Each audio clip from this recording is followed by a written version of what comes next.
Hello YouTube, and welcome back to my kitchen, which is a horrible mess because I'm working on making these for holiday gifts, which you can get on my Facebook if you know me personally. So as promised, here is the second video for the kombucha. I left it way longer than I usually would, but my house has been cold. So since I leave my house kind of cool, then it takes longer for it to actually do the full fermentation process. So here's the newly finished. As you can see, so much lighter than it was when we originally made it. And the SCOBY is like double the thickness, which means that it's done its job, which is fantastic. So the process basically is you remove the SCOBY. I already washed my hands, so make sure you wash your hands. Don't use antibacterial soap. You can see how fat this SCOBY is now. It's basically grown a whole other self. That's what I put in there. This is what it's grown, which is fantastic. And it's trying to grow another one, which I don't really need another one, but it is what it is. So then that goes back into my hotel. And yes, this is called a SCOBY hotel. It's got a whole bunch of SCOBYs. I'm gonna rinse my hands because this stuff's gross feeling. And I mean, I don't worry about gross stuff in general, but the feeling of the yeast stuff is like, I don't know. Right now, I've got a whole bunch of sensory stuff going on with this whole COVID thing. I also have lost a lot of hair, so you can see like I'm very frizzy from all the new growth. And then the best way to take care of your SCOBY hotel, which is not really part of this, but it's just for my own sake, is to put a little bit of the freshly made kombucha in the SCOBY hotel to keep it nice and healthy. All right, I'm gonna get rid of that now. Okay, so the next step, this is where I would add flavor. This is where I add flavor when I am flavoring my kombucha. Sometimes I don't flavor my kombucha. This can be drank like, well, I mean, I would put it in the fridge for 24 hours first to kind of make the probiotics dormant first. Because if this is what you're drinking your first time, you are going to deal with detox 100% unless you're like crazy healthy. You're gonna have some stomach stuff, you're gonna have some diarrhea probably. The probiotics in this are just very live and very active. I've had friends who made that mistake and I would recommend against it. So yeah, if you just want it the way that it is, put it in the fridge, leave it for 24 hours and then drink it. Have at it. The way I make it, it's super flat when I make the first batch. The second batch adds a little bit of bubble to it. It's not going to be as bubbly as when you buy it in a store. So if you want that kind of bubble, I know people who've done soda streams and they just like insert the carbonation themselves after the fact. I haven't figured out yet how to make it super bubbly at home. If you use fresh fruit, it does ferment more, so it tastes more like a wine kind of thing, which does get a little bit more of the bubble as well. I mean, wine wouldn't, but you know what I mean. Anyways, the secondary fermentation thing. This is the process of a secondary fermentation, but what you have to do to make it ferment is you have to add something with sugar. So this is where you get to add all kinds of fun flavors. You can do whatever you want. I'm not gonna lie, when I do my second fermentation, it's not necessarily the healthiest stuff. Like, I've used funny little candies because I want it to taste like pineapple. I've used candy canes because I wanted it to taste like candy cane. I went to Ollie's discount store and found these fantastic old-fashioned candies. So I've done cinnamon, I've done root beer, which the root beer doesn't taste exactly like root beer, but it's a really fun, healthy root beer alternative because the second fermentation eats a lot of the sugar. So I have, because I do this quite often, I have this like whole thing that's like full of different kind of candies and whatever. But I also got these fun Monin fruit syrups. And I love the blood orange. I have a mango one.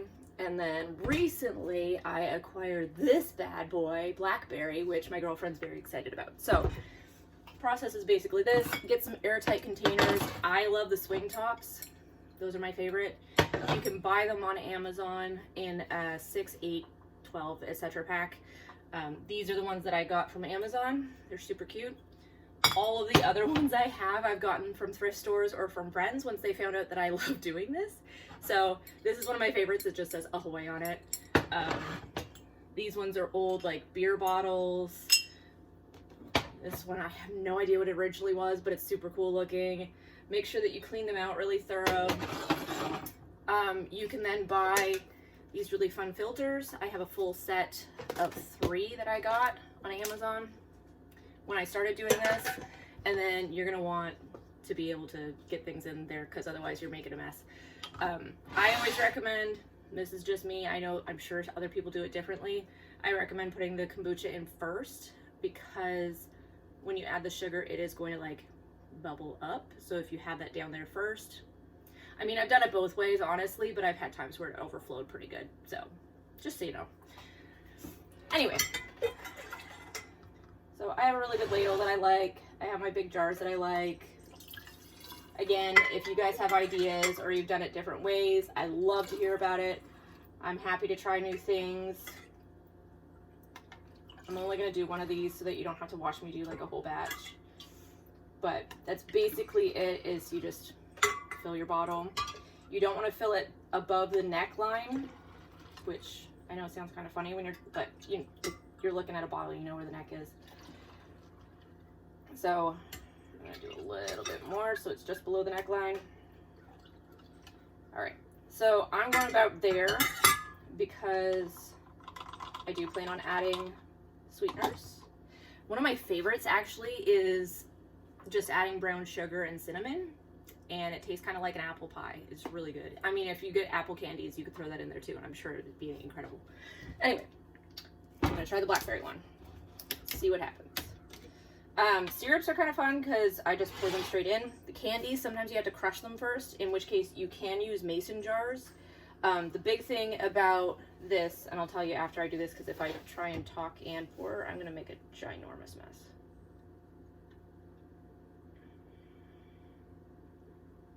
So you can decide how strong you want it. Generally, it's somewhere around an extra tablespoon or whatever, depending on the size of the bottle. And then you want to seal it up real good.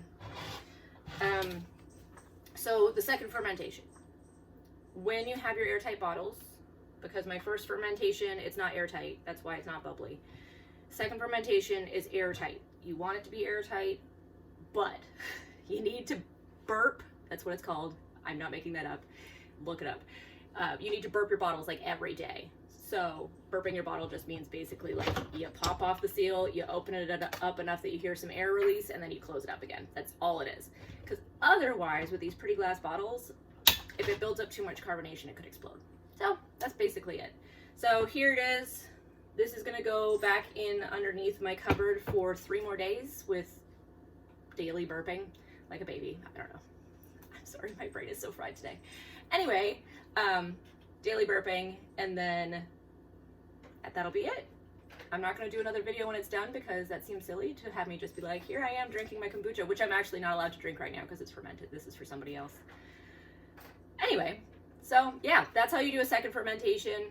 Super easy. Basically just add sugar again, put it in an airtight bottle, make sure that you release the extra air every single day. You can use all kinds of stuff to make that happen. I know lots of people who just like crush up fruit and stick it in there, which is great. But again, like I said, that does ferment the fruit as well as the kombucha. So you can wind up with a bit of like a wine taste to it, which some people don't like, which is why I use the syrups. It's the natural flavor with the sugar, but it's not fermenting the fruit because the fruit's kind of artificial. Which, again, not the healthiest option. You can do all kinds of cool stuff like sticking ginger in there with sugar. I've done all kinds of healthy options, like turmeric is really fun when you put turmeric in there and honey and stuff like that. So you get to get kind of creative and have fun. If you come up with something that's amazing, please put it down below in the comments because I always want to try new flavors. I've stumbled upon all kinds of weird ones that I've just did not like, and then some really weird ones that are amazing. Like there was a turmeric carrot something one that was amazing one time. Anyway, have an awesome day, and I will talk to you guys later. Bye!